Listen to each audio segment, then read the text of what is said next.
Now we are going to solve question number 5.21, and in this question it is given to you a stone of mass 0.25 kilogram tied to end of a string wheeled around in a circle of radius r equal to 1.5 meter. So let's suppose I am taking here, let's suppose if I am talking about, so let's suppose this is a string, let's suppose here we have a stone, clear, or we can say mass of this stone is given to you, let's suppose this is m, value is given to you, and radius is also given, let's suppose this is r, clear. Now let's suppose this is moving in an horizontal circle like this. Now we can say when this stone is moving in an horizontal circle, definitely we can say in this string we have tension T, clear. So now we can say this tension is acting towards the center along the radius, clear. So this tension T is providing actually necessary centripetal force. So our objective in this question is to calculate what is tension in the string, clear. So tension in a string is given by mr omega square, clear. But in this question value of 40 revolution per minute is given to you. It means this is frequency.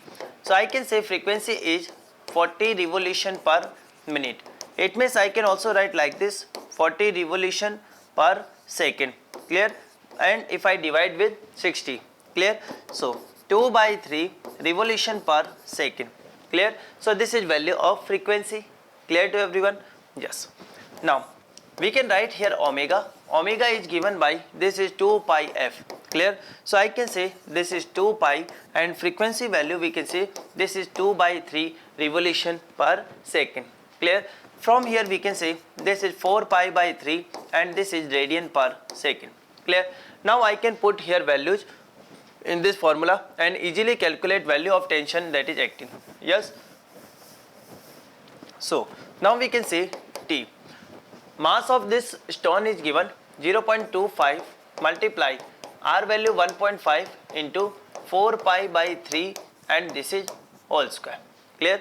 From here we can see 0.25 1 by 4, I can say this is 15 by 10 into, we can say 16 by 9 into pi square. So approximately you can see pi square is approximately 10, yes or no? Always keep in mind some results like this. Pi square is approximately 10, so we can say approximate value you can get 1 by 4, 15 by 10 into 16 by 9 multiplied 10, clear. This one and this one cancelled out. From here we can say this one is 4, so now we can say this is 60 by 9, clear. So now we can say 9 6 we have 54, clear. So we have 6 point, clear. Again we have 6, so 6.6 Newton, clear. So tension that is acting in a string, this is given by 6.6 Newton, clear everyone. But what about maximum speed of a stone, clear. So now we can see tension T is also written like that, mv square by r, clear. In this question it is given maximum speed with which stone can be wheeled if the tension, maximum tension that can be given in this string is 200 Newton, clear. So tension, maximum value of tension is given 200. I can say m, this is 0.25 and divided by r, r is 1.5 and this one is v square. I can say this is 100, we can say this one is 8, clear. So from here we can write v square 800 divided by 1.5. I can say this is 10, this one is 2, this one is 3. So from here we can say this is 1600 and divided by 3, clear. So maximum speed, this is given by v equal to we can say 40 divided by under root of 3. So from here we can say 40 and 1.73, clear. So if you divide 40 with 1.73, you can easily get a value of maximum speed that can be given to that stone, clear. So let's suppose I am assuming this is 1.75, clear, 1.75. So how can I write 1.75, clear. I am saying this is 10, so we can say this is 4 and this is 7, yes or no? So we can say this is 7 by 4, so I can write like this. Let's suppose this is approximately 7 by 4, clear. So from here you can say we can calculate value of v, clear. So value of v, this is given by 160 by 7. So this value we have this is 2, we have 2 left, so again we have 2, clear. So we have 6 and we can say 22.8 meter per second, clear. So this maximum speed that I can provide to the stone so that it can this string can stand maximum tension, this is 200 Newton, clear everyone, yes or no? Yes, clear. So this is all about this question. We are going to discuss question number 5.22, and in this question it is given to you, a stone is tied to the end of a string is wheeled around in a circle in a horizontal plane, clear. If the speed of a stone is increased beyond a maximum permissible value, the string breaks, and suddenly which of the following correctly describes the trajectory of a stone after the string breaks, clear. Now listen carefully, a very simple question we have. Let's suppose, I am assuming, let's suppose here we have this string, let's suppose we connect a stone here, let's suppose this is moving in a horizontal circle, clear. Now in this case, let's suppose we are revolving this stone like this, and this is actually rotating in a circle, clear. So let's suppose here we have certain velocity, clear. So let's suppose at a certain time this string breaks. So at that time you can say, if you observe at any point, you will always find velocity of this stone is tangential to the circle, clear. It means we can say as we cut this string, or we can say let's suppose this string break, at the time this particle will always fly off tangentially, clear. So now 3 part is given to you, the stone flies off tangentially from the instant the string break, clear. So part number B is correct, yes, clear, yes, fine, clear. So always remember, whenever string is breaking and particle is revolving in circle, it always flies off in a trajectory path, and after that it is following a different trajectory, clear everyone. So this is all about this question. Now dear student, we are going to discuss next question, question number 5.23, and in this question it is given to you, explain. What explain? Explain why number a horse cannot pull a cart and run in empty space, clear. So for that one, first of all let us try to understand this situation. Let's suppose here we have part number A, listen carefully. In this question, question is given to you related to horse. Let's suppose I am just talking about a person. Let's suppose this is a person, and let's suppose this person is going in this direction, clear. Now as this person is moving in forward direction like this, at the time what the person is doing, actually this person is exerting a force on the earth, clear. I can say this person is exerting a force on this earth, we can say this is known as action, clear. So at the same time we can say here we have a reaction, clear. This is known as reaction. So definitely we can say this person is exerting a force on a ground, clear. So ground will also exert a force on this person according to Newton's third law, clear. It means we can say this is reaction, and we can say one of the component of this reaction is providing definitely a force due to which this person can move in a forward direction, clear. But let's suppose I am saying to you what will happen, let's suppose we do not have any ground, clear. It means now this person cannot apply a force in a backward direction because we do not have any reference, clear. At that time we can say there is no action, we have no reaction. When no reaction, definitely we can say this person cannot move in a forward direction, clear. Same thing you can apply for a horse. Let's suppose a horse is in a we can say empty space. In empty space, definitely horse cannot apply some force in a backward direction. So definitely there is no component of reaction in a forward direction, and we can say now horse cannot pull a cart and run in an empty space, clear everyone. So this is all about part number A, clear. Now listen carefully. If I talk about part number B, clear. Actually these all are the applications, this is related to Newton's laws of motion. If we talk about part B, in part B we have passengers are thrown forward from their seats when a speeding bus suddenly stops. Now actually we know Newton's first law of motion provides laws of inertia, clear. So if we talk about different types of inertia, we have inertia of rest, we have inertia of motion, and we have inertia of direction. So let's suppose if we take one condition, let's suppose you are sitting in a bus and the bus is moving with a particular speed. Clear? Because you are sitting inside a bus, so you are also going with the same speed. Now what will happen? Let's suppose suddenly driver apply brakes of that bus. At that time you will feel a force in a forward direction, and sometimes it may happen your head is collide with the forward we can say in front of seats. Clear? And sometimes you get some heart rate on your head. Clear? So why this is happening? Actually, when driver applies some brake on the bus, we can see at the time the bus try to come at rest as soon as possible. Clear? But now we know the lower part of yours, clear, the lower part of your body is actually try to come at rest, but upper part, or we can say head of yours, now is in motion. Clear?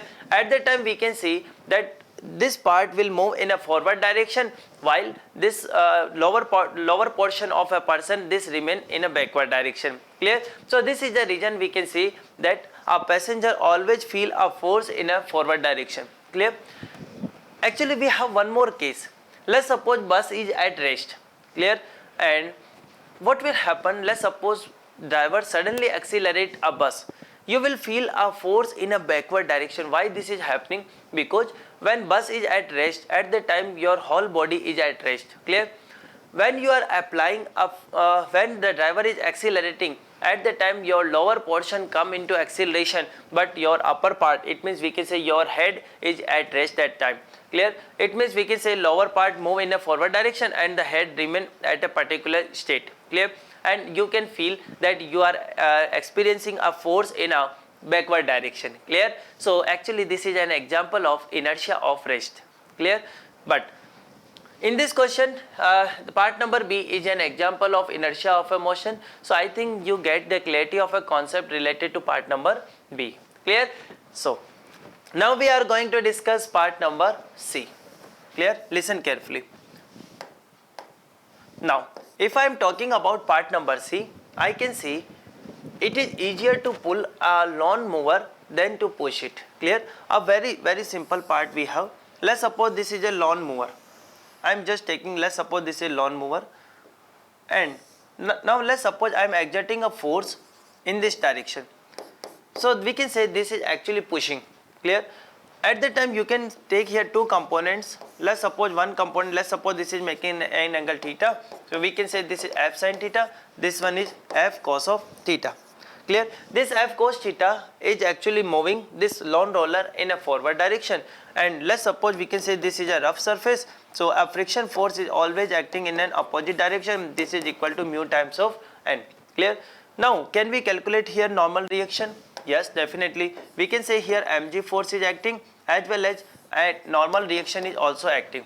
Clear? So if I write here an equation, I can see n, this is equal to f sin theta plus mg. Clear? Now let's suppose if we want to push, actually we are pushing this lawn roller and we want to move this lawn roller. At that time we can say f cos theta, minimum force that is required, f cos theta, it should be equal to mu times of f sin theta plus mg. Clear everyone? So from here can we calculate value of f? We can see here this is cos theta plus this is, we can say, cos theta minus mu, and we can say, or you can directly you can observe from here. Listen carefully.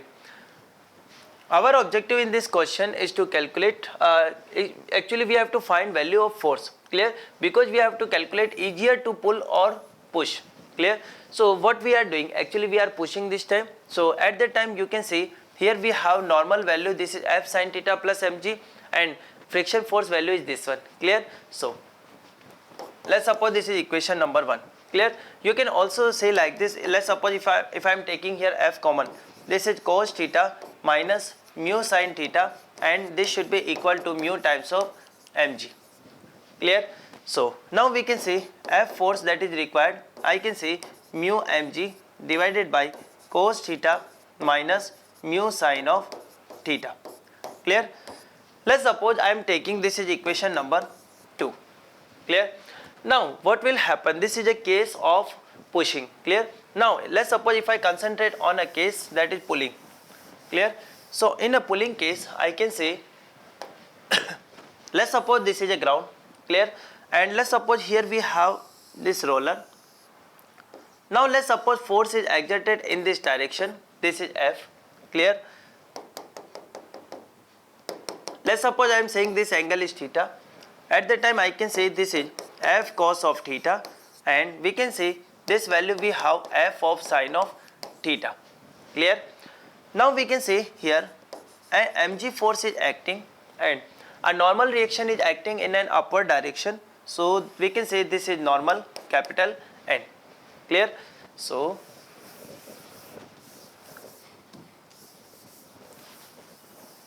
now we can see from here we can see if I write N plus F sine theta, this should be equal to mg. Clear? So normal reaction we can write here, this is equal to mg minus F sine of theta. Clear everyone? Yes. So now from here we can see if I am exerting force in this direction, friction force is acting in this direction, and definitely we can see this F cos theta, it should be minimum equal to mu times of N. N is given mg minus F sine of theta. Clear? So from here can we calculate value of force? Yes. We can say this is equal to cos theta plus mu sine of theta, and this should be equal to mu times of mg. Clear? So now we can write like this. If we are talking about case of pulling, we can say this is equal to mu mg upon, we can say sine, this is cos theta plus mu sine of theta. Clear everyone? Yes. But if I am talking about pushing case, clear? So at that time I can say F push, this is given by, I already derived it, this is mu mg over, I can say cos theta minus mu sine theta. Now you can observe numerator is same, this is mu mg, but if we talk about denominator, definitely in case of pushing denominator is less, it means value of push it will be more compared to pulling. Yes or no? That's why we can say here that pulling is always easier compared to pushing it. Clear everyone? So this is all about this question. Clear? Or we can say part number C. Clear? Now if I talk about part number 4, a cricketer move his hand backward while holding a catch. Clear? So my dear student, this example is related to, we can say, application of conservation of linear momentum, you can say, or application of Newton's second law, you can say. Clear? Actually what is happening, listen carefully. If you know impulse momentum theorem says impulse, this is equal to change in momentum. Impulse, this is equal to change in momentum. Clear? Now mathematically you can write like this, F delta t, this should be equal to m, I can say V final minus V initial. Clear? So from here you can say, now let us try to understand situation. A cricketer is actually catching a ball. At the time you can say this value of m, this is constant. Initial velocity of that ball, it is decided by a batsman, because batsman is striking that ball, it means I can say this value is also constant. When cricketer is taking a catch, at that time its final velocity, this becomes 0. We can say final velocity is 0. Clear? Now if we talk about this product F delta t, so let's suppose a ball is coming and I am taking catch like this, and as soon as I catch that ball, sometimes my hand gets hurted. Clear? So what can I do? Actually if I allow ball more time, so that more time to reduce its velocity 0, at that time I can say, because the product of force and delta t, it always remains constant. If I increases delta t, at that time the force imparted to my hand, this reduces. Clear? That's why I can say when a ball is coming towards a cricketer always try to take catch like this. Clear? So that at that time what he is doing, actually he is allowing ball for a more time, so that we can say that the force that is exerted to his hand that reduces. Clear? It means, I think this is clear to you. This F delta T is constant, and I can say if I am taking cage like this, or if I am holding my if I am actually moving my hand in a backward direction, at that time what I am doing, I am increasing this delta T. So when delta T is increasing, definitely the force imparted to my hand this decreases. Clear? And definitely I will not hurt by that ball. Clear everyone? So this is all about this question. Clear? We are going to discuss question number 5.24, and in this question it is given to you. Figure shows the position time graph of a body of mass 0.04 kilogram. Suggest a suitable physical context for this motion. What is the time between two consecutive impulses received by the body? What is the magnitude of each impulse? Clear? So now concentrate on a screen. Clear? So now we can see here a position time graph is given to you. Clear? Position time graph is given to you. So we can say the graph is like this. Clear? Now we have to find value of what is the time between two consecutive impulses. Clear? First of all, let us try to understand this graph. We can see from t equal to 0 to, we can say t equal to 2 seconds. Clear? I can say position of a particle is actually changing, or we can say position is increasing. But what will happen at t equal to 2 seconds? Again I can say position is decreasing. It means I can say, let's suppose if I am taking here situation like this, let's suppose this is a wall. Clear? Let's suppose I am taking here at t equal to 0, the particle is at x equal to 0. Clear? Yes or no? Yes. Clear? And let's suppose here I am also taking one more wall. Clear? And let's suppose a ball is started from here at time t equal to 0, we have x equal to 0. Clear? So we can say this ball is actually going in this direction. Clear? So when this ball is going in this direction, I can say at time t equal to 2 seconds, this ball is actually striking to this wall. After that, what will happen? After that I can say velocity of this we can say the velocity of this ball is changes, and again after t equal to 4 seconds it is strike to this wall. Clear? And we can say now this ball is actually moving like this only. Clear? It means I can find here what is velocity between, we can say, let's suppose this is A, B and C. So what is velocity of AB? We know this is xt graph. So slope of xt graph, this provide you velocity. So I can say this is if you take 2 comma 2, this one 0 comma 0. Clear? So I can say here 2 minus 0 divided by 2 minus 0. Clear? From here we can say this is 1 meter per second. Clear? Same if you find for BC. For BC you can say here we have coordinate 4 comma 0. So I can say this is 2 minus 0 divided by, I can say 2 minus 4. Clear? Actually this is value for slope. Yes or no? I am taking here slope. So we can say this is equal to 2 divided by minus 2. This is minus 1 meter per second. Clear? So can we calculate value of impulse at time t equal to 2 seconds? Yes. I can say impulse is given by mass V final minus V initial. Clear? So I can say if we talk about mass of a body, mass of a body is 0.04. Final velocity is given minus 1, and this is also minus 1. So from here we can say this is 0.08 kilogram meter per second. Clear? So we can say this is value of impulse. Clear? This is value of impulse. Now we can say from A to B, after B, or we can say after t equal to 2 seconds, this ball, or we can say this body is actually changing its direction. Clear? After 4 seconds it is again changing. It means we can say in every 2 second interval, what I am saying to you, in every 2 second interval ball is changing its direction, as well as the, we can say if we find the impulse at any location, we always get magnitude of this one. Clear everyone? Yes or no? Clear? Okay, always keep in mind this is given in a centimeter. Clear? So here we will get this is centimeter per second. Always keep in mind this is also centimeter per second. Clear? So whenever we are writing here, actually we have to multiply with 10 to the power minus 2 also, and then we can write this is meter per second. Clear? So final impulse, we can say final impulse is given by, I can say this is equal to minus times 8 into 10 to the power minus 4, and this is kilogram meter per second. Clear everyone? So magnitude of impulse I am getting, this is minus 8 into 10 to the power minus 4 and kilogram meter per second. Clear?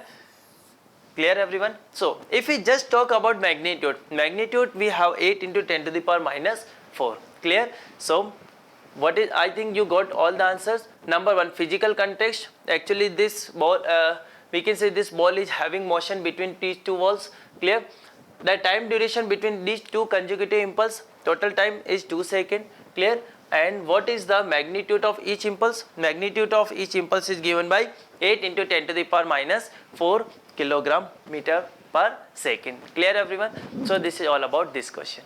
Now we are going to discuss question number 5.25, and in this question it is given to you a man standing stationary with respect to a horizontal conveyor belt that is accelerating with 1 meter per second square.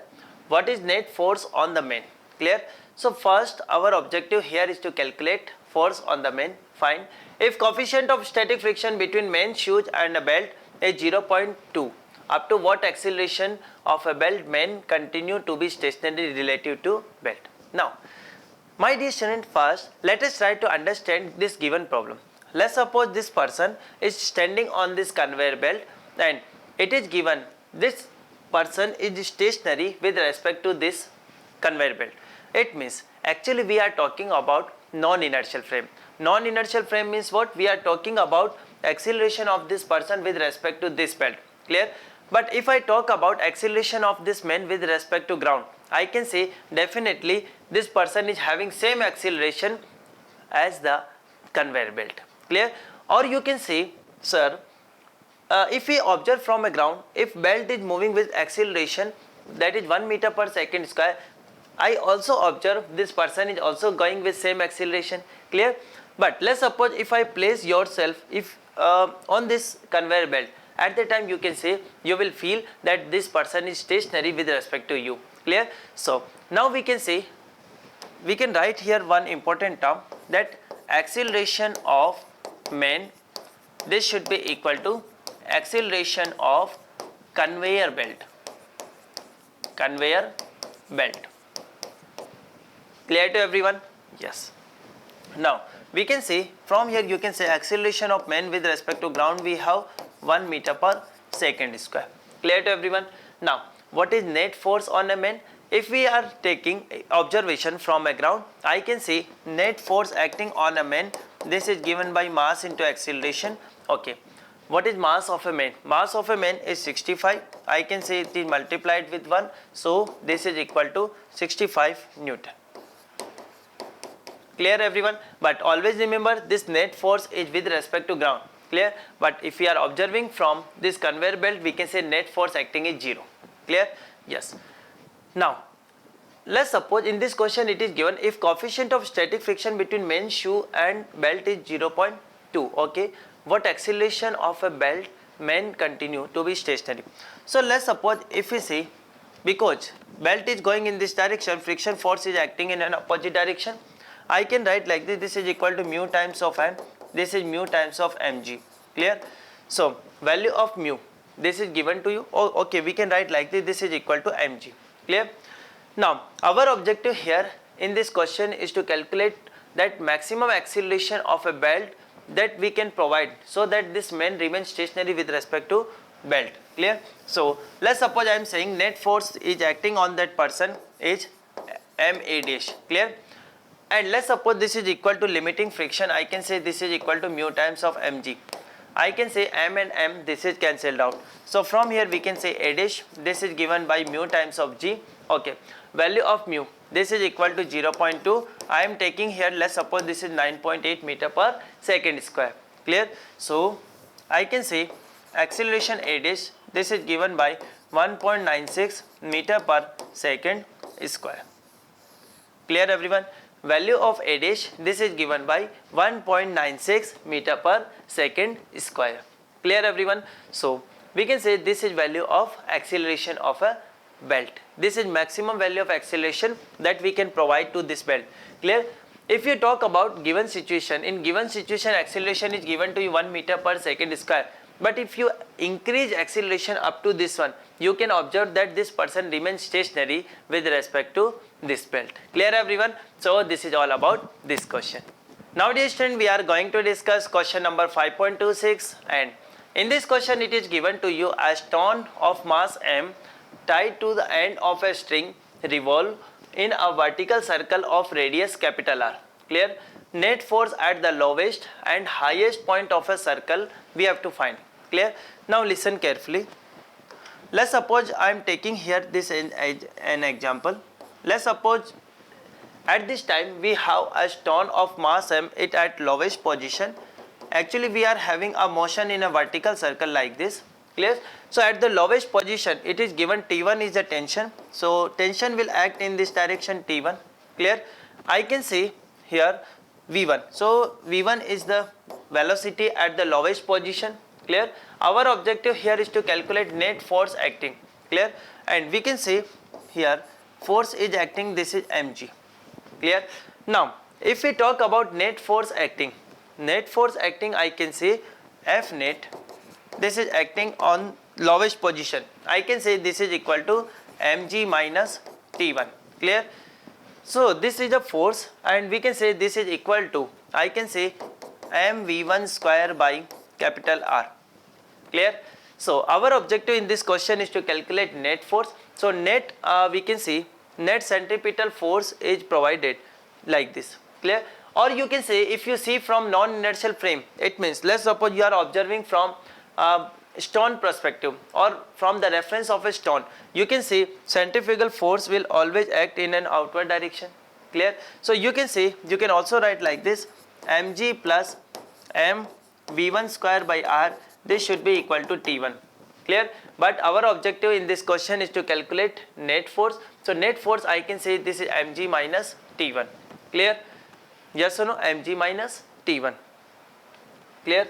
Now if we talk about at highest point, what will happen at highest point? So let's suppose this is highest point. At this highest point we can say T2 is acting in this direction. Clear? And we can say this is the V2. Clear?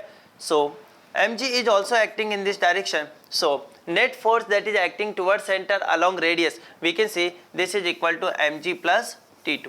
Clear? This is equal to mg plus, we can say T2. Clear everyone? So now we can say which option is correct. We can directly say option number A is correct. Clear everyone? Yes. Clear? So this is all about this question. We are going to discuss question number 5.27, and in this question it is given to you a helicopter of mass 1000 kg rises with a vertical acceleration of 15 meter per second square. Clear? The crew and passenger having total weight 300 kg. Now we have to find magnitude and the direction of the three parts. Clear? So now let us try to understand first given situation. Let's suppose here we have this helicopter. Let's suppose I am just drawing like this. Clear? Because our objective here is to understand only the question. So let's suppose I am saying this is helicopter. Let's suppose I am doing like this. Let's suppose this is helicopter. Clear? And a helicopter of mass 1000 kg. So capital M is given to you. This is 1000 kg. It rises with a vertical acceleration of 15 meter per second square. So I can say this acceleration we have 15 meter per second square. Clear? Now in this helicopter we have crew and passengers. So let's suppose here we have crew. Clear? And let's suppose here we have passenger also. Clear? Okay. And having total mass, we can say let's suppose I am total inside, this is given 300 kg.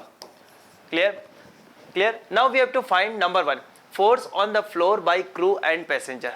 Clear? So what is total force exerted by this crew and passenger? So how can we solve it? So first of all, let's suppose I am assuming this crew and the passenger as a system. Clear? So I can say total weight of this system we have 300 g. Clear? Now we know helicopter is going in vertical upward direction with acceleration 15 meter per second square, clear? And definitely when force exerted, this is 300 g. So let's suppose this is action, so at the same time we can say we have reaction also, clear? So how can we write net force in a vertical upward direction? I can say this is r minus 300 g. This should be equal to, I can say 300 into acceleration, because this time our system is crew and passenger, clear? So now I can write here force on the floor by crew and passenger. I can say this is 300 common, this is g plus a.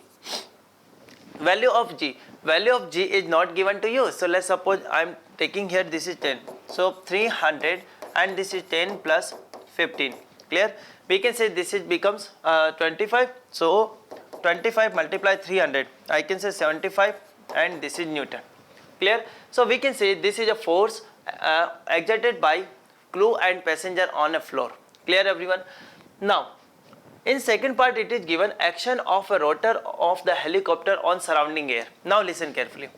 So whenever we are talking about action of a helicopter or rotor, so you can see, let's suppose now we are observing from outside, now we have the whole system. Whole system means what? Now we will take mass of helicopter as well as mass of crew and passenger also into consideration, clear? Same equation now I will apply, r minus, but here I will also write one more term, that is 1000 g, clear? So I can say this is 1300 g, and this should be given by 1300 multiply, I can say 15, clear?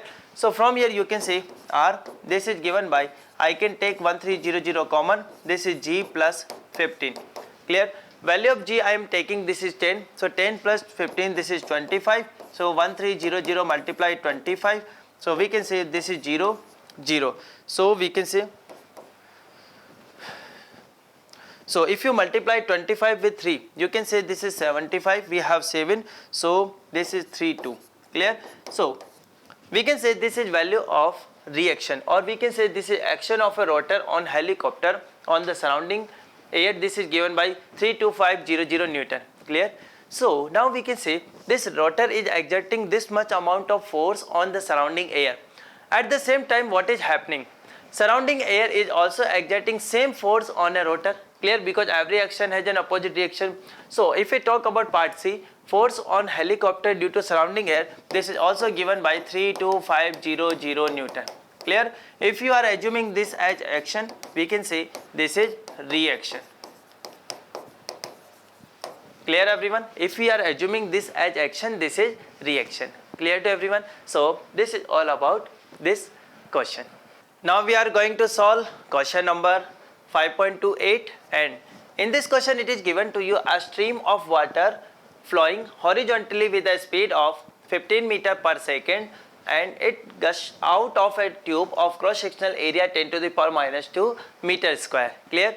So actually we can say whenever a stream of water that is going outside, it means this is a question related to variable mass, clear? So now actually we know, according to Newton's second law, we can say F is given by dp by dt, clear? So when F is equal to dp by dt is given to you, we can also write like this, this is d by dt, and value of p. Value of p means we can say this is mass into velocity, clear? Now we can say in this question velocity is constant but mass is varying, so I can say we can write like this, this is v, d by dt, and I can say this is m, clear? You can actually say this is mass is changing, so we can say this is mass flow rate. So I can also write like this, F is given by mass flow rate and multiplied with v, clear? So now my objective here is to calculate mass flow rate. It means mass per unit time. Mass is given by density into volume divided by time. Now we can say volume is written area of cross section and distance covered by time. Distance upon time, this is velocity, clear? So from here you can see mass flow rate, this is given by rho AV, clear? So now I can put here values, this is rho AV, this V is what? Velocity, and this is also velocity, this is rho AV square, clear? Now I can put here all the values. Because this is given water, so density of water is 1000 multiplied cross section area 10 to the power minus 2, okay, multiply v square. V is given 15, so I can say 15 multiply 15. Clear? So this is 10 to the power, we can say this is 10 into 15 into 15. Clear? So we can say this is 225 and we have 0, so 2250 Newton. Clear? So we can say this much amount of force is exerted by this stream of water on the wall. Clear? So my dear student, this is all about this question. Clear everyone? I am going to discuss question number 5.29, and in this question it is given to you 10 1 rupees coin are put on top of each other on a table. Okay, fine. Each coin has a mass m. Now give the magnitude and the direction of. Clear? So let's suppose first I am drawing here 10 coins. So let's suppose this is representing a coin. Just assume this is representing a coin, or I can draw like this, it will be better. Clear? Let's suppose this is 1 2 3 4 5 6 7 8 9 and 10. Clear? I can see in this question it is given to you total 10 coins we have, and now we have to calculate magnitude and direction of force on 7th coin counted from bottom. Means this is 1, I can say 2 3 4 5 6 7 8 9 10. Clear? Now we have to count force on the 7th coin. So where is the 7th coin? This one. Clear? Force on the 7th coin and counted from a bottom. So we can say where is the 7th coin? This one. Clear? Now our objective here is to calculate force acting on the 7th coin. So definitely we can say if we are talking about this coin number 7, at that time definitely I can say force is exerted by top 3 coins. Yes or no? And we can say each coin is having mass m. So what is total mass? If I am talking about part A, total force, I can say total mass we have thrice m and multiplied with g. Clear? So I can say on 7th coin from a bottom if we have 7th coin, total force is exerted by top of a coin is thrice of mg. Clear everyone? Now we are going to discuss part number B. The force on the 7th coin by the 8th coin. Clear? So now we can say force on the 7th coin by 8th coin. So definitely we can say if we talk about 8th coin, so definitely we can say this 8th coin will exert a force on the 7th coin. Yes or no? And 7th coin also exert a force on the 8th coin. So force on 7th coin by 8th coin. Clear? So now we can say here force exerted. So above this we can say again 8th coin, above 8th coin we can say if we find here total we have thrice mg. So again we have the same answer. Clear? Same answer we have, this is thrice mg. Clear everyone? Now last we have the reaction of the 6th coin on the 7th coin. Clear? The reaction of 6th coin on 7th coin. It means now we have to find this reaction. So definitely I can see 6th coin will exert a force on the 7th. So at the same time 7th is also exerting a force on the 6th, and at the time we can say about 6 we have total 4 coins. So we can say total force, I can say this is 4 times of mg. Clear everyone?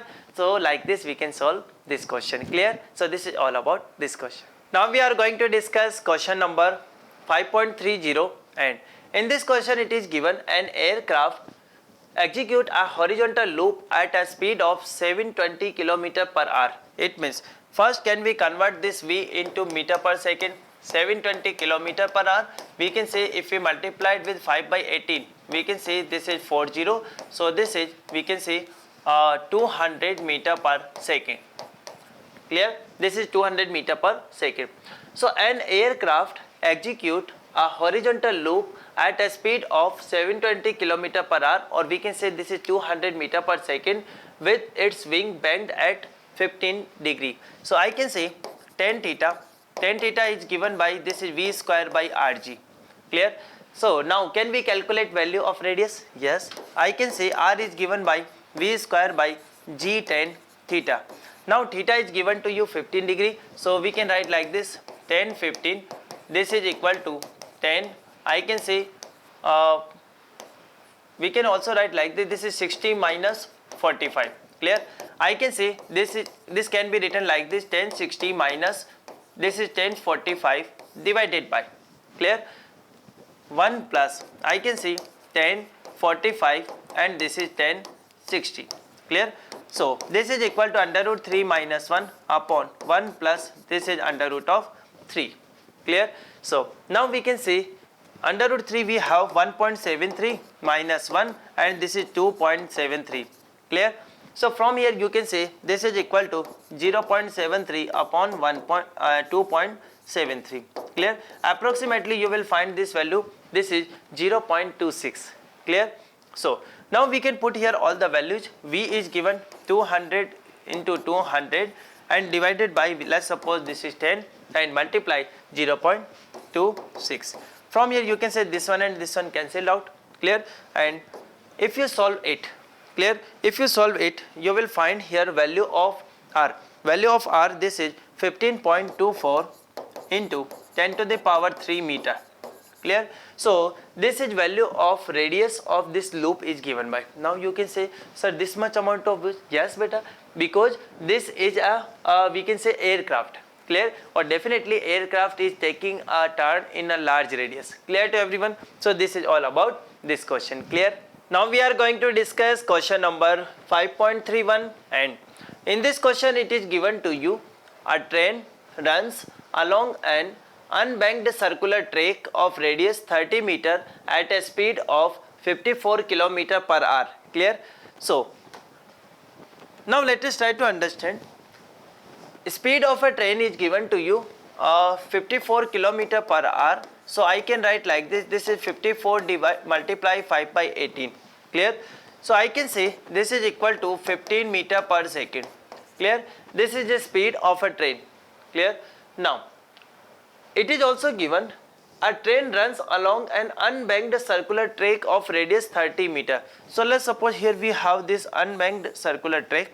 Let's suppose from center I am taking, this is the position of a train and radius is given to you, this is R, clear, and value of R we have 30 meter, okay.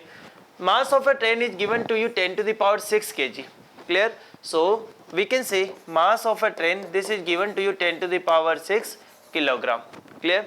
Now in this question it is asking what provides the centripetal force required for this purpose, the engine or the rails. Now let us try to understand. Let's suppose this is a railway track, clear.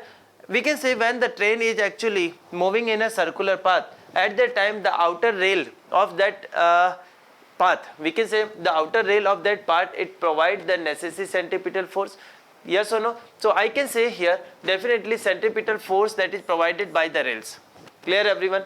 Or you can say if we talk about necessary centripetal force, because let's suppose I am assuming here we have a train, definitely this is a rail. So let's suppose we have a train, this train is having uniform circular motion, clear. So at that time you can say because it is having certain velocity, definitely a centrifugal force is acting, that is normal outward direction, clear. But we know here we have a rail and this rail is preventing train to move out of the track, yes or no. It means I can see here a force. If we talk about ground reference, I can see centripetal force is acting towards center along a radius. So first answer is clear to you, the rails are providing necessary centripetal force, clear. What is angle of banking required to prevent wearing out of a rail? So definitely from the formula, you know, if you know the concept of a banking of a road, in a banking of a road, if we are not taking friction into consideration, we can write like this, tan theta is given by V square by Rg, clear.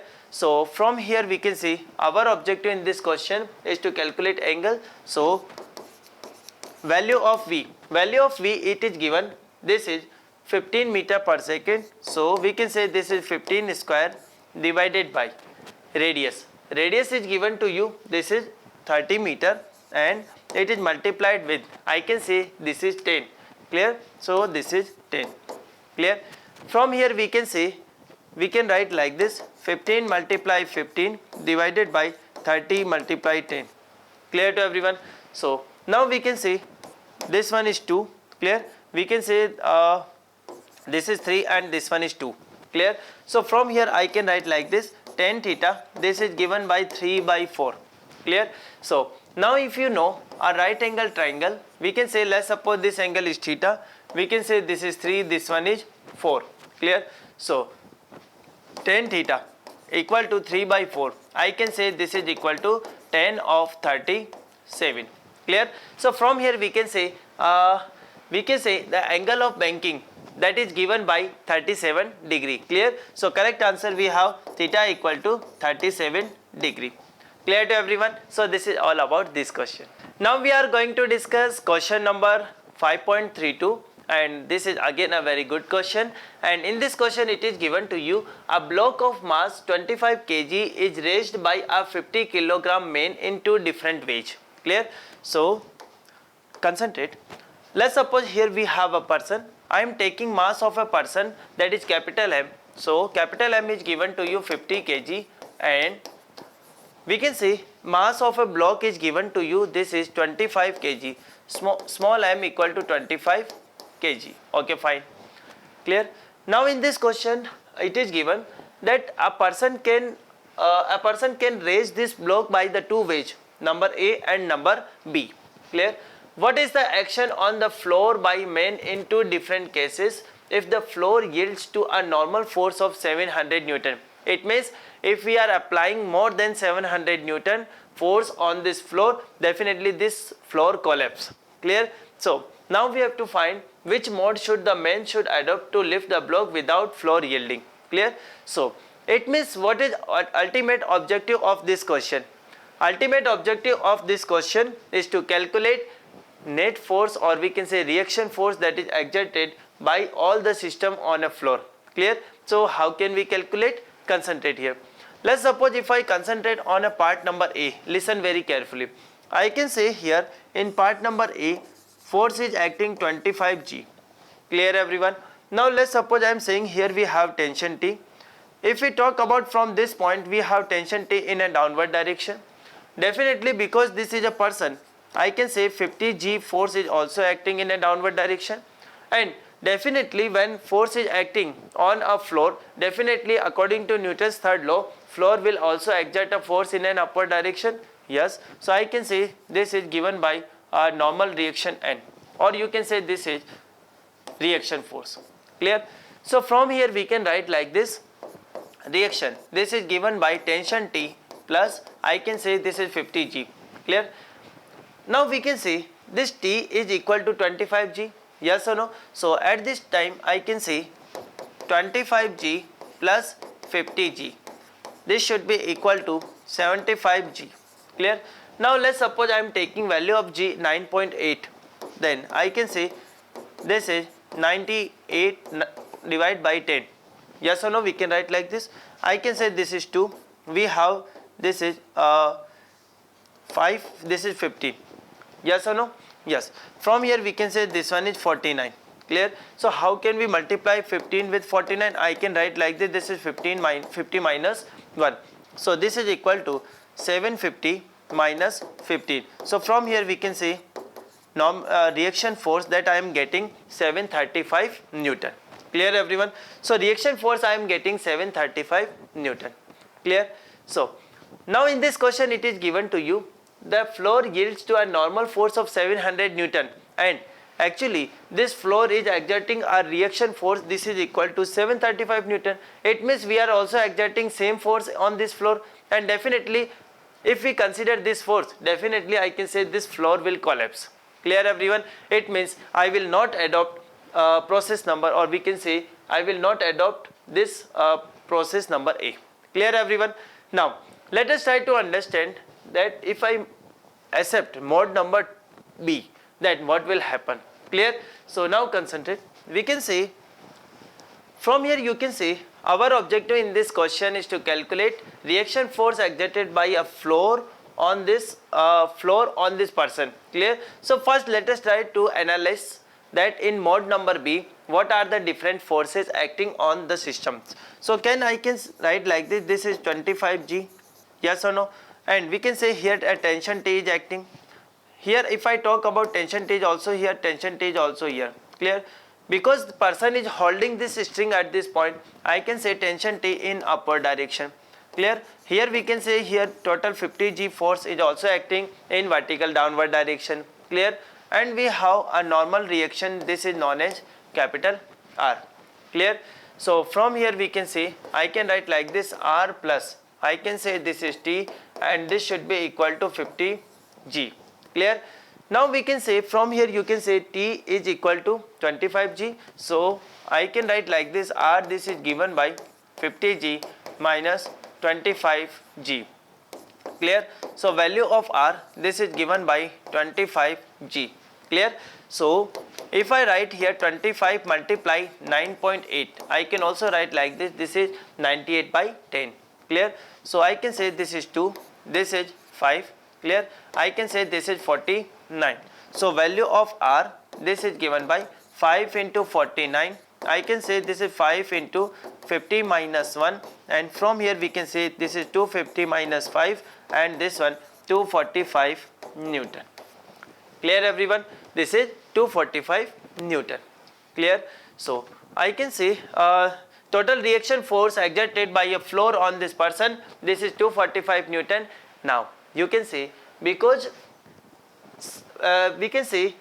this floor can withstand up to 700 Newton force and we are only just exerting a force 245 Newton, it means I can say definitely this floor will be safe. Yes or no? So I can say I will definitely adopt mod number B because it is very safe to raise this block by this method. Clear? But let's suppose if I adopt the mod number A here, I can say the total force exerted by me, it will be more compared to yield strength of this platform. Clear? It means we can say mod number B is more safe, and this is all about this question. Now we are going to discuss question number 5.33, and in this question it is given to you, a monkey of mass 40 kg climbs on a rope as shown in a figure. Actually this is looking like a rat, and let's suppose this is a monkey. So a monkey of mass 40 kg climbs on a rope as shown in a figure. Now which can stand a maximum tension of 600 Newton. It means we can say this rope can stand maximum of 600 Newton. Fine. Which of the following case rope break? Okay. So different cases are given to you, A, B, C and D, and now we have to find in which case this rope breaks. Clear? So now let us concentrate on a screen. Now listen carefully. Now we can say if we are talking about tension, so first analyze one by one every situation. So let's suppose if I concentrate on situation number A, monkey climbs up with an acceleration of 6 meters per second square. So I can say this monkey is going in an upward direction with acceleration 6 meters per second square. Monkey is having mass 40 kg, so I can say 40 G is acting in downward direction, and let's suppose here we have tension T in upward direction. Clear? So I can write like this, T minus 40 G, this should be equal to, I can say 40 and multiply acceleration A. Clear? So I can say tension T, this is given by 40 G plus 40 A. Clear? From here we can say G, I am taking 40 I am taking common, value of G we have, this is 10 plus acceleration value, this one is 6. Clear? So from here we can say 40 multiply 16, so we can say 640 Newton tension we are getting. Clear? So in this situation total tension we have 640 Newton. Clear? But this rope can withstand up to maximum tension of 600 Newton. It means I can say in this condition definitely rope breaks. Clear? So I can say in case number A, rope breaks. Clear everyone? Yes. Now I am going to discuss case number B. Now listen carefully. In case number B it is given, monkey climbs down with an acceleration of 4 meters per second square. It means now monkey is going in downward direction with acceleration 4 meters per second square. Clear? And monkey is having total weight, this is 40 G, and let's suppose tension T is acting in upward direction. Clear? Now how can I write here equation? Net force equal to mass into acceleration. So this is 40 G minus capital T, this is equal to, I can say 40 multiplied with acceleration a. Clear? So I can write here value of capital T. This is given by 40g minus 40a. Clear? So I can say 40, this is g minus a, and I can say 40 and g. Value of g I am taking here, this is 10 minus value of acceleration. So acceleration is given in a downward direction, this is 4. So I can say here we have 40 multiplied 6 and this is 240 Newton. Clear? So in this case, this monkey exerting a tension in this rope, this is equal to 240 Newton. Clear to everyone? Yes or no? Yes. Clear? So now we can say in this case, I can say rope not break. Clear? So rope not break. Clear to everyone? Yes. Now I am going to discuss part number C, and in part number C, it is given to you climbs up with a uniform speed 5 meter per second. So let's suppose this monkey is going in an upward direction with velocity 5 meter per second. I can say here we have total weight, this is 40g, and I can say tension T in upward direction. Clear? Now I can say because monkey is going with uniform velocity, it means I can say net acceleration, this is 0 because velocity is constant. So I can write like this, tension T, it is given by 40g or I can say 400 Newton. Again I can say tension that is exerted, this is less compared to 600 Newton. Again I can say rope not break.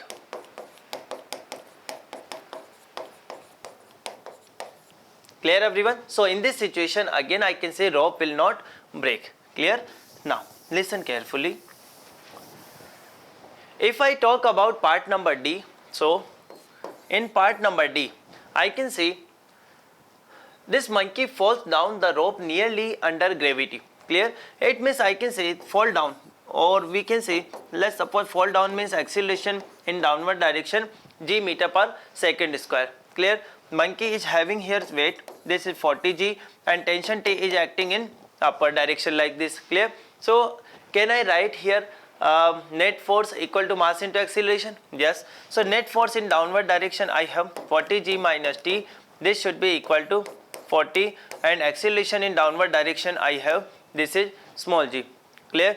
So capital T, this is given by 40g minus this one is 40g. Clear? So I can say this is equal to 0 Newton. Clear? So I can say now in this situation number 4, tension T that is exerted on this rope by monkey, this is given by 0 Newton. Again I can say in this situation I can say rope will not break. Clear everyone? So like this you can calculate value of tension in each and every situation. Clear? So hope this monkey is clear to you, or this problem related to monkey is clear to you. Clear? Yes. So this is all about this question. Now we are going to discuss question number 5.34, and my dear student, again this is a actually conceptual question, so concentrate on a screen. Two bodies are given to you, body number A and body number B. This is given to you and it is having mass 5 kg and 10 kg in contact with each other, rest on a table against a rigid wall as shown in figure. Clear? So my dear student, you can see here we have two blocks, block number A and block number B. Clear? Now actually we are exerting a force 200 Newton on block number A, and it is actually placed against a rigid wall. Clear? This is given in a question. Fine. So the coefficient of friction is also given to you between table and the blocks. Okay. Now our first objective in this question is to calculate the reaction of the partition. Clear? So now listen carefully. Now listen carefully. Let's suppose if I am talking about part number A. Clear? We can say here an external force 200 Newton I am exerted on block number A. Clear? And now let's suppose first I am assuming A and B as a system. Clear? What I am saying to you, A and B as a system. So first can I calculate total value of friction force exerting between block and the table? Yes. So I can say first I am calculating friction. Friction is given by mu times of n, mu n. N is what we can say normal reaction. Normal is given by total mass of these blocks and multiplied with G. So I can see here we have MA plus MB and this is multiplied with G. Clear? So coefficient of friction is given 0.15. Masses of blocks are given to you 5 plus 10. So 5 plus 10 and this is multiplied with G. So I can say G is given to you 10. Clear? So 1.5, this is multiplied with 15. Clear? So now we can say this is equal to I can say this is equal to 22.5 Newton. Clear everyone? Yes or no? We can write like this: 15 multiply 15, 225 and it is divided by 10, so 22.5 Newton. So I can say when I am exerting a force 200 Newton on these blocks, friction force is acting towards left direction having magnitude 22.4. Clear? So now we can say this system is at rest. Clear? This system is at rest. It means definitely I can say one normal reaction is exerted by this wall on these blocks. Clear? So I can write like this. 200 Newton. This should be equal to friction force plus normal reaction. Clear? Friction force given 22.5. So I can say 200 equal to 22.5 plus normal reaction. Clear? So I can say normal reaction is given by 200 minus 22.5 and I can say this is equal to what? 177.5 Newton. Clear? So I can say this is a normal force exerted by rigid wall on this block. Yes or no? Or we can also say every action has an opposite reaction. So same force is exerted by block on this rigid wall also. Clear? It means first part is clear to you. The reaction of a partition is equal to 177.5 Newton. Clear everyone? Now we are going to discuss part number B. Clear? In this question it is given the action reaction forces between A and B. It means now we have to draw free body diagram of A. Clear? Either A or either B. So let's suppose I am concentrating only on A. So at that time I can say, let's suppose if I again draw here figure for A, I can say 200 Newton force is acting. Now I will calculate here friction force. Yes or no? So how can we write friction force? And let's suppose from this side force is acting, that is NB. Clear? This is a normal force, or we can say any action force that is exerted by block B on A. Clear? So first I will calculate here friction. So friction value is given by mu times of, I can say, MAG. Yes or no? Mu times of, and value of mu is given 0.15. Mass of block A, this is given to you 5 and multiplied with 10. Clear? So I can say this is 50. So 15 upon 100 into this is 50. I can say this is 2. So this value we have 7.5 Newton. Clear? So because we can say this system is at rest, so there is no acceleration. So now I can write like this: NB plus F, this should be equal to 200. Clear? Now we know friction force is 7.5 Newton.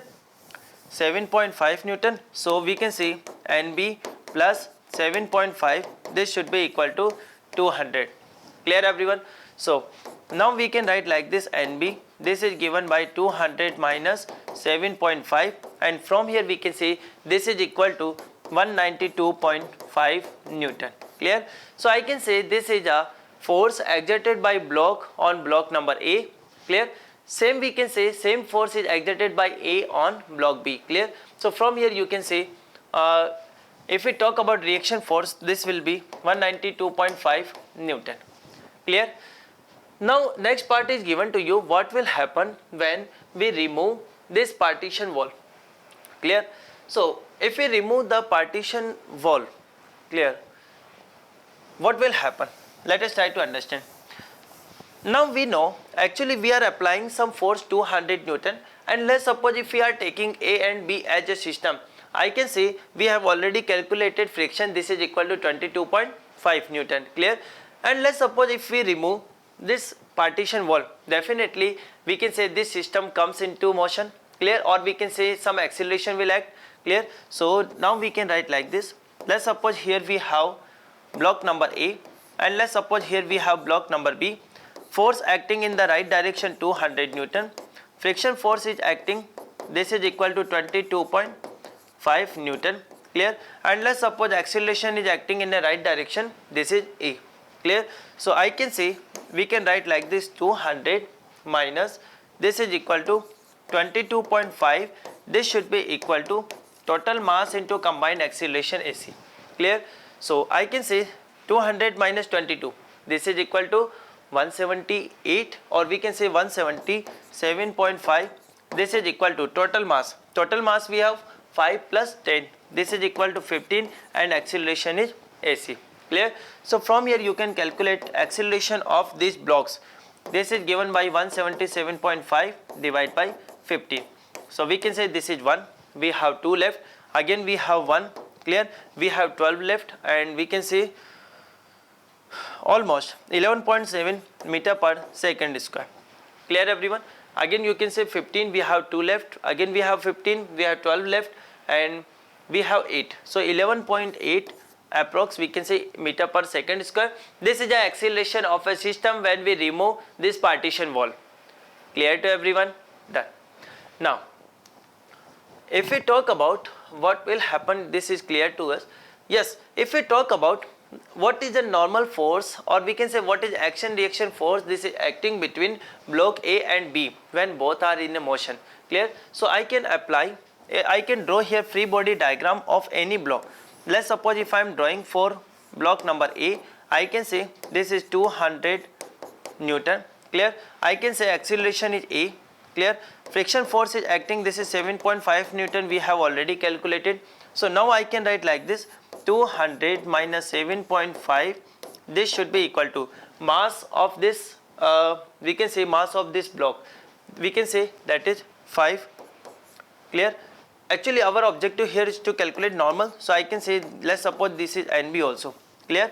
So we can say this is minus NB. Clear?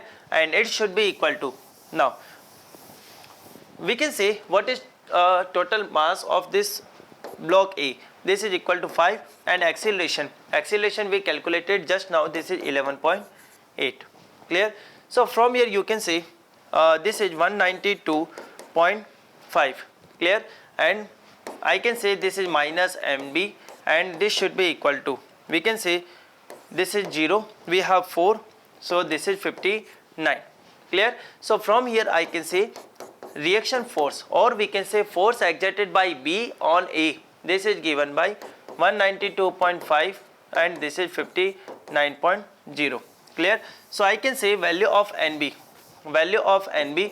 this is given by 5 point, we can say here we have this is 3, we can say 8, this is 133.5 Newton. Clear? So I can say this is a reaction force exerted by B on A, and we can say same reaction force, same action force is exerted by A on B. Clear? So actually when we remove a partition wall, at that time full system, this total system come into motion, and we can say this will move under the combined acceleration A, because external force exerted, it is greater than compared to the friction force acting between block and surface. Clear? So we have calculated total acceleration, after that we also calculated here normal reaction force, and definitely you can say this decreases. Clear? So my dear student, this is all about this question. Hope you understand this question. Clear? Now dear student, we are going to discuss question number 5.35, and in this question it is given to you, a block of mass 15 kg is placed on a long trolley. Clear? So let's suppose we have a long trolley. Let's suppose this is a long trolley. Clear? And let's suppose here we have, these are the wheels, and let's suppose this is ground. Clear? So in this question it is given a block of mass 15 kg. Let's suppose here we have this mass, and let's suppose we have this block having mass 15 kg. It is placed on a long trolley. Okay, fine. The coefficient of static friction between block and trolley is given to you. So mu value given 0.18. Clear? The trolley accelerates from rest with an acceleration 0.5 meter per second square for 20 seconds. Clear? So I can say acceleration is given to you 0.5 meter per second square. Clear? For starting 20 second, and after that it will move with constant velocity. Okay, fine. So discuss the motion of a block. Okay, first it is observed by a stationary observer, or we can say observer on a ground, and second we can say observer situated on this trolley. Clear? So first let us try to analyze that what is the friction force acting between we can say this block and this trolley when this block comes into picture. So I can find here first limiting friction. Limiting friction is given by mu times of n. Coefficient of static friction is given 0.18 and multiplied with, I can say, normal reaction. So normal is equal to 15g. So I can say this is 15 and g nothing is given, I am taking 10. Clear? So from here you can say we can write like this, 18 by 100, and this is 15 into 10. This one and this one cancelled out. Clear? So I can say this is 3, we can say this is 2, and this one is 9. Clear? So from here we can say this is equal to 27, and we can say this is Newton. Clear everyone? This is 27 Newton. Clear? But it is also given that this trolley is going with some acceleration 0.5 meter per second square for starting 20 seconds. So let's suppose if I talk about non-inertial frame. Clear? In the non-inertial frame I can say that if observer is situated here, definitely or you can also assume if you are just observing from a inertial frame, let's suppose from ground reference, you can say if this is going with this acceleration, this one is also going with same acceleration. So now first we calculate here acceleration of this block. Clear? So I can also write like this, net force this is acting on this block, this is given by mass into acceleration. Mass of this block is given 15 and acceleration is given in this question 0.5. So from here we can say this is 7.5 Newton. Now listen carefully. Force acting on this 50 kg block is 7.5 Newton, but limiting friction this is acting between block and trolley, this is 27 Newton. It means we can say external force is less than limiting friction. It means we can say this block always remains stationary with respect to this trolley. Yes or no? Clear everyone? Because the net force this is acting on this 15 kg is not sufficient to come this block into motion. Clear? It means we can say this part is clear to us that trolley and block both will move simultaneously with time. Yes or no? It means we can say there is no relative motion between block and trolley. Clear? Yes. Now listen carefully. In the first part of this question it is asking, let's suppose an observer is on a ground. Clear? We have stationary observer, and we can see at the time what is the motion that is observed for this block. I can say, let's suppose I am situated on a ground. At that time if I see the motion of this block, I can say yes, in starting 20 seconds this block will move with some constant acceleration, that is 0.5 meter per second square, but after that it will move with the constant velocity, because as an observer I see the same motion of this block as the trolley. Clear? Because this block remains stationary with respect to this trolley. Clear? But very important. If I talk about part number B, an observer is situated we can say in a non-inertial frame.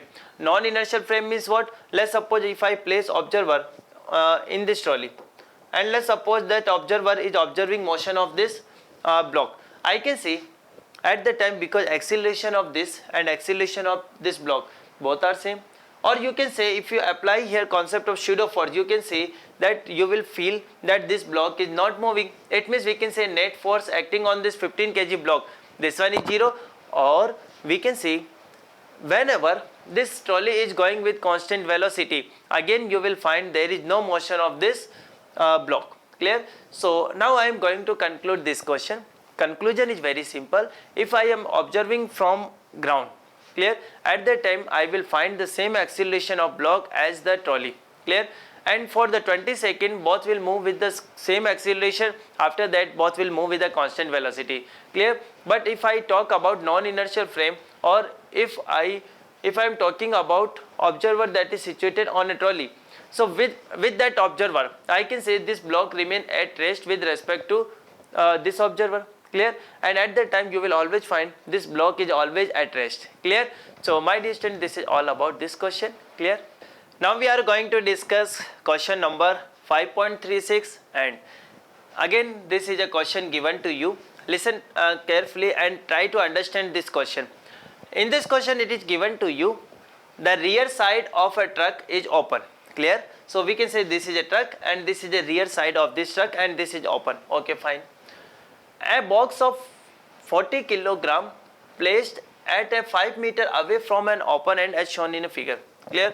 So in this situation it is given, let's suppose this box is placed at a distance of 5 meter from the rear end and mass of this block is given to you, this is 40 kg. Clear to everyone? Okay, fine. Coefficient of friction between box and the surface is 0.15. So mu value is given 0.15. Fine. Now in this question it is given, on a straight road truck start from rest. It means initial velocity of truck is 0 and it accelerate with 2 meter per second square. So acceleration of truck is given 2 meter per second square. Clear? So at what distance from the starting point box fall of a truck?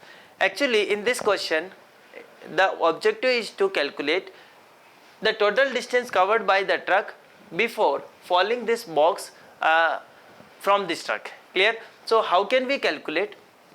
A very simple strategy that we will use, because this truck is actually going with some acceleration. This box is placed on this truck. It means we can say this box is in accelerating frame, or we can say this is in non-inertial frame. Yes or no? It means I can say, let's suppose if I place observer on this truck, at that time we can say observer will see this box is going in a backward direction, because a pseudo force will come into picture. Clear? So first I will find here force exerted, or I can say pseudo force that is exerted. So I can say pseudo force exerted, this is given by mass into acceleration. Mass of this block is given to you 40 kg and acceleration of this block we have 20, so 2 meter per second square. So pseudo force is acting 18 Newton. Clear? But it is also given here we have coefficient of friction between this box and this truck. It means first we also calculate here limiting friction. So limiting friction is given by mu times of n, value of mu 0.15 and total mass of this block is given 40. So I can take here this is 40 multiplied 10, because this is 40 g. Clear? So if I remove this decimal, I can say this one and this one cancelled out. Now 50 multiply 4, we have 60. So from here you can say limiting friction you are getting 60 Newton. It means if I draw here pseudo force, listen carefully. If I draw, we can say pseudo force will act in this direction. Clear? And definitely friction will act in the opposite direction. Clear? Now you can say this pseudo force is acting, this is 18 Newton, it is greater than compared to limiting friction, this is acting. Yes or no? It means we can say definitely net force will act in a backward direction. Clear? So now I am writing what is net force acting. Clear? So I can say net force acting, this is given by 80 minus 60 and we can say this is equal to 20 Newton. Clear? So net force acting on this box, this is given by 20 Newton. Clear? Now it is also given distance between this rear side, this is given to you 5 meter. Clear? So can we calculate, because now we know net force acting, we can easily calculate acceleration. Acceleration we can write like this, mass into acceleration. Yes or no? Yes or no? Clear? Or you can say now because this is net force, we can say acceleration is given by 20 by 40 and this is half of meter per second square. Clear? Clear? Yes. So now we can say, because acceleration of this block is half, can we calculate total time taken by this block to reach from this end to this end? Yes. So because acceleration is constant, so I can apply here equation of motion. So I am writing here s equal to ut plus half of at square. Ut plus half of at square. Now distance covered by this block is 5 meter. So I can say this is 5 initial velocity we have 0 plus we can say 1 by 2, acceleration is half, and total time taken we have to find. Clear? So we can write like this because this is t square. So I can say this is 2 multiplied 2, this is 4. So t square, we can say this is 5 multiplied 4. Clear everyone? Yes. Now can we write here total distance covered by this truck? Yes. Again we can apply this equation of motion as equal to ut plus half of at square. Yes. S value we have to calculate. Initial this truck is at rest, and 1 by 2 acceleration of this truck we have, this is 2. Clear? And what is total time taken? We can say I can write here 5 multiply 4. Clear? So we can say this one and this one cancel out, and from here we can say 20 meter. So directly we can say total distance covered by this truck before this block actually going out of a truck, we can say this is equal to 20 meter. Clear? So this is all about this question. Now student, we are going to discuss question number 5.37, and in this question it is given to you a disc revolves with a speed of 33.5 revolution per minute and has a radius of 15 centimeter. Clear? So now we can see, let's suppose I am just drawing here a disc. Let's suppose this is disc, and let's suppose this disc is rotating about this axis like this. This disc is rotating about this axis. Clear? Radius of this disc is given to you, that is r. Clear? And value is also given, value of r we have 15 centimeter. Clear? It revolves with the speed, it means frequency is given to you 100 by 3 revolution per minute. Clear? You can write 33 and 1 by 3, this we can write like this, 100 by 3 revolution per minute, or we can also write like this, 100 divided by 3 multiply 60, and this is revolution per second. Clear? We can write like this. Now can we calculate here from omega? Yes, we can say omega is given by 2 pi f. Clear? So we can say 2 pi, value of f, this is written by 100 divided by 3 into 60. Now we are getting value in radian per second. Clear? So we can say from here this one and this one cancel out. We can say this one is 3. So from here you can say we are getting 10 pi by 9, and this is radian per second. Clear? Now in this question it is given two coins are placed at 4 centimeter and 14 centimeter away from center of record. Okay. If the coefficient of friction is also given to you, which coin will revolve with record? Okay. So now we actually say, what is the concept behind this question? Concept is very simple. Let's suppose I am saying here I placed a coin. When this coil is revolving with this disc, at the time, let's suppose this disc is actually rotating with omega. So at that time I can say definitely the friction force that is provided here, if this friction force is greater than centrifugal force acting on this coin, at that time we can say this coin will move with this disc. Yes or no? So I can say friction force acting, it should be greater than mr omega square. Clear? How can we write value of friction? We can say here mg force is acting in normal downward direction, this is normal reaction. So I can say this is equal to mu, and I can say this is equal to mg, and this should be greater than equal to mr omega square. Clear? So now we can write like this, m and m is cancelled out, and from here we can see r should be less than equal to mu g upon omega square. Clear? Mu g upon omega square. So we can calculate here maximum value of r. Maximum value of r, this is given by mu g upon omega square. Clear? Now we can put here all the values. So we can say value of r maximum, this is given by mu, value of mu we have 0.15. Clear? Multiplied with g, so I can say this is 10 divided by omega square. Omega square means I can say 10 pi by 9 whole square. Clear? Now if I simplify, I can say this is 1.5 divided by 100 into pi square multiply 81. Clear? Pi square is approximately equal to 10. So I can say here 15 divided by, this is 100, this is we can say 10. So this is 10 to the power 3, this is 10 to the power 4 into 81. Clear? Yes or no? Now important part is here, actually radius is given to you, no, we are just calculating, clear. So if you multiply, you can say 15 multiply 81, I can say we have 5, clear, and we can say 1, so we can say 15 8 120, so 121 divided by 10 to the power 4, clear. So now we can say, if we talk about this value, we are getting here value, this is 0.1215, clear. So I can say value of r, I am getting here 0.1215 meter, clear. If I convert into centimeter, I can say this is approximately equal to 12.15 centimeter, clear.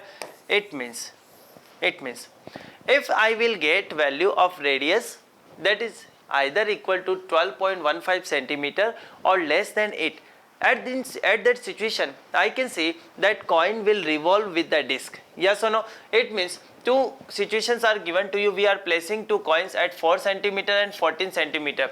So definitely which one of the coin that is revolve with the record, I can say the coin that is placed at 4 centimeter, it revolves, or we can say it actually move with the record, clear everyone. So correct answer we have 4 centimeter coin, clear. So this is all about this question. Now we are going to solve question number 5.38, and in this question is actually related to death well, clear. Definitely you have some you have definitely visited some fairs and where you find death well, clear, where we can see a hollow sphere chamber with holes so that spectator can watch from outside, clear. So this is a question related to motion in a vertical circle, clear. So in this question, let us try to understand this question. You may have seen in a circus a motorcyclist in vertical loops inside a death well. Explain clearly why the motorcyclist does not drop down when he is at the uppermost point with having no support from below. So first let us try to understand this motion in a vertical circle, clear. I can say, let's suppose this is center, so I can say center is given to you, this is O, clear. And let's suppose here we have motorcyclist, I am just denoting this motorcyclist with this one. Let's suppose you can assume this is a block. Now let us try to analyze which are the forces acting on this block. I can say here we have force mg, clear. We can also say here a normal reaction force is also exerted by this spherical shell on this motorcyclist, clear, because it is having certain speed. So I can say if we talk about motion with respect to motorcyclist, at the time we can say here a centrifugal force will also act, that is normal outward direction, and this is given by mv square by r, clear. So now I can say mv square by r, this is given by r plus mg, clear. mv square by r, this is given by r plus mg, clear. So now we can say why there is no need of any supporting balance. So we can say there is no need of supporting balance because this centrifugal force that is acting on that motorcyclist, it is balanced by the reaction force plus weight of that motorcycle, clear. Or it means we can say that let's suppose we want to find minimum speed of that motorcyclist so that it will not drop down. I can say, let's suppose if we take here reaction force equal to 0, in this case I can say mv square by r, it should be equal to mg, clear everyone. So we can say m and m is cancelled out and v square, this is given by rg, clear. Or we can say v is equal to under root of rg, clear. So this minimum speed that is required at the topmost point of a vertical circle, clear. So now I can calculate, because in this question it is also asking minimum speed that is required when radius is given 25 meter. So I can say v is equal to 25 meter and multiplied with, we can say, that is 10, clear. So this is equal to 250 meter per second, clear. Now we know 225, we have 15, square root of 225, 15. So approximately I can say this is 15.5 meter per second, clear. So this is the minimum speed, this is required, so that we can see that motorcyclist can perform, or we can say motorcyclist can complete the circular loop in a vertical circle, clear. So this is all about this question, clear to everyone. Now we are going to discuss question number 5.39, and in this question it is given to you a 70 kilogram man stands in contact with the inner wall of a hollow cylindrical drum of radius 3 meter rotating about its vertical axis with 200 revolution per minute. Clear? So let's suppose I am saying, let's suppose this is a rotating drum. Clear?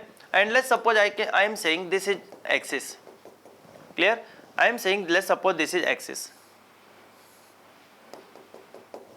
Clear everyone? So a 70 kilogram man stand in contact against inner wall of a hollow cylindrical drum. So let's suppose I am saying here we have a person, and let's suppose he is in contact with this vertical wall. Radius is given, let's suppose I am taking here r. So I am writing this value here, r equal to 3 meter. Mass of that person is given to you 70 kg. Clear? Okay. With frequency is also given to you, say 200 revolution per minute. So I can say F is given by 200 revolution per minute. Clear? So we can convert this F into omega. Yes. So first I can convert 200 divided by 60. This is revolution per second. Clear? So I can actually calculate omega also. This is 2 pi F. I can say 2 pi. Value of F. Value of F we have 200 divided by 60, and we can say this is revolution we can say this is radian per second. Clear? This is radian per second. Clear? So we can say this one and this one cancelled out, and this is equal to 40 pi divided by 6. Clear? And we can say this is equal to 20 pi by 3, and this value is radian per second. Clear? So now omega value we also get here, so I am direct writing here value omega. Omega is equal to 20 pi by 3, and this one is radian per second. Clear everyone? Now what is our objective in this question? Our objective in this question is to calculate coefficient of friction between the wall and hitch clothing is 0.15. This is given. It means value of mu is also given. I am not writing here, I am writing here. This is 0.15. Clear? We have to calculate minimum rotational speed of this rotor so that this person always stuck to this vertical wall. So let's suppose I am saying this drum is rotating with omega. Clear? So first let us try to analysis that what are the forces acting on this person. We can say mg. Clear? Definitely, because this drum is having certain omega, so I can say here mr omega square is also acting. Definitely I can say a normal reaction is also exerted by this wall, and because mg is acting, so friction force is acting in upward direction. Clear? We want that this person always remains in contact with this wall. At that time I can say friction should be greater than equal to mg. Clear? Now we can write value of friction. This is equal to mu times of n. This should be greater than equal to mg. Value of n you can say this is mr omega square. So mu mr omega square, this should be greater than equal to mg. So we can say m and m, this is cancelled out. Clear? So from here you can say omega square, it should be greater than equal to, we can say g upon mu r. Clear? So we can write like this, omega, this should be greater than equal to under root of g by mu r. So we can say maximum value of omega, this will be what? We can say first, okay, actually we have to find here minimum value of omega. Clear? So we can write minimum value of omega like this. Omega minimum, this is given by under root of g by mu r. Now I can put here all the values. So value of g I can write, this is equal to 10. So omega minimum, this is given by under root of 10 divided by coefficient of static friction, this is 0.15 and multiplied with radius. So radius value is given to you 3 meter. Clear? So we can say 10 multiply, we can say 100 divided by 15 multiply 3. Clear? So we can see, you can easily solve it. Let's suppose this is 3, we can say this is 2. So now we can say under root of 200 divided by 9. Clear? So I can write here omega like this. Value of omega minimum. Clear? So omega minimum we can calculate. Now you can say, sir, this one. Yes, actually we need minimum rotational speed. That's why I am calculating. We can say this is under root of 200 divided by 3. Clear? Now we know 196 we have 14. Clear? So we can say this is approximately 14 point something. So let's suppose 14 point we can say 2 divided by 3. Clear? So from here we can say, we can write like this. This is 4 point. Clear? Here we have 2, so approximately 4.7 radian per second. So we can say minimum rotational speed of a cylinder that is required, this is equal to 4.7 radian per second. Clear? So this is all about this question. Now dear student, we are going to discuss question number 5.40, and this question is related to again motion in a vertical circle, and in this question it is given a thin circular loop of radius r rotate about its vertical diameter with an angular frequency omega. So let's suppose if I am drawing here, let's suppose here we have, this is a circular, we can assume this, let's suppose this is a thin circular loop of radius r. So radius is given to you, let's suppose radius is given, that is capital R. Clear? It rotates about its vertical diameter. So let's suppose I am taking this vertical diameter, this one. Clear? It is rotating about this one. Clear? Let's suppose angular frequency omega. Show that a small bead on the wire loop remains at its lower position for omega less than equal to under root of gr. So let's suppose we have here a bead. Let's suppose this one. I am taking at any general position. So let's suppose this is the position of that bead. Clear? Let's suppose I am saying this value we have angle theta from vertical. Clear? Now we can analyze here force acting on this bead. We can say total mg is acting here. Clear? Definitely it is having certain speed. So I can say here a centrifugal force is also acting mv square by r. Because it is connected with a circular loop, so definitely I can say here we have a normal reaction also. Clear? So if I say this angle is also theta. Clear? So I can say this value we have n cos of theta, and we can say in this direction we have this is n sin of theta. Clear? Now we can say, let's suppose at any situation this is in equilibrium. I can write here capital N, this is given by mv square by r. Clear? Let's suppose this is equation number 1. Or we can also write like this, n cos of theta, this should be equal to mg. Clear? Let's suppose equation number 2. Clear? Now we can put value of n in this equation. So we can say mv square by r cos of theta, this should be equal to mg. I can say m and m, this is cancelled out. Clear? We can also write v equal to r omega. So we can also write like this, this is omega square r cos theta, this is equal to g. Clear? From here we can say value of cos theta, this is given by g divided by omega square r. Clear? Now in this question it is given at lowest point. At lowest point means we are talking about this point A. Clear? At this point A, when bead is at point A, you can say theta value we have 0. Clear? So cos of 0, this should be equal to g upon omega square r. Clear? From here we can say value of omega, we can write this is equal to g by r. So omega value is given by under root of g by r. Clear? So if we have angular velocity that is equal to under root of g by r, we can see here we have this bead at position A, or we can say it is at lowest most position of this circular loop. Clear? Clear? Yes.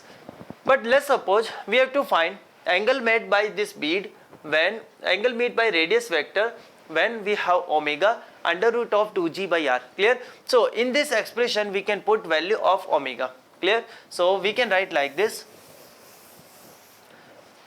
value of cos theta, this is given by g upon omega square r. Clear? So we can write like this, value of omega. Value of omega we have under root of 2g by r. So we can say this is 2g by r, and it is multiplied with, we can say, r. Clear? Because this is given in a capital, we are assuming all the radius is capital R. Clear everyone? You can assume this is radius capital R. Clear? So now we can say from here r and r is cancelled out, g and g is also cancelled out. We can say this is equal to 1 by 2. Clear? So from here we can see we are getting value of cos theta, this is equal to half, and we can say this is equal to cos of 60. Clear? So from here we can say angle made by radius vector with the vertical, we can say theta, this is equal to 60 degree, or you can say pi by 3 radian. Clear? So this is all about this question. Clear? So I think you got the clarity of a concept as well as the solution of this question. Clear? So this is all about this question. So dear student, this is all about NCERT and exercise solutions of chapter number 5, laws of motion, and this is for class 11th. Clear? So hope you enjoyed this session, and definitely this will be very useful for you for your upcoming examination. Clear? So this is all about this chapter. Thank you so much.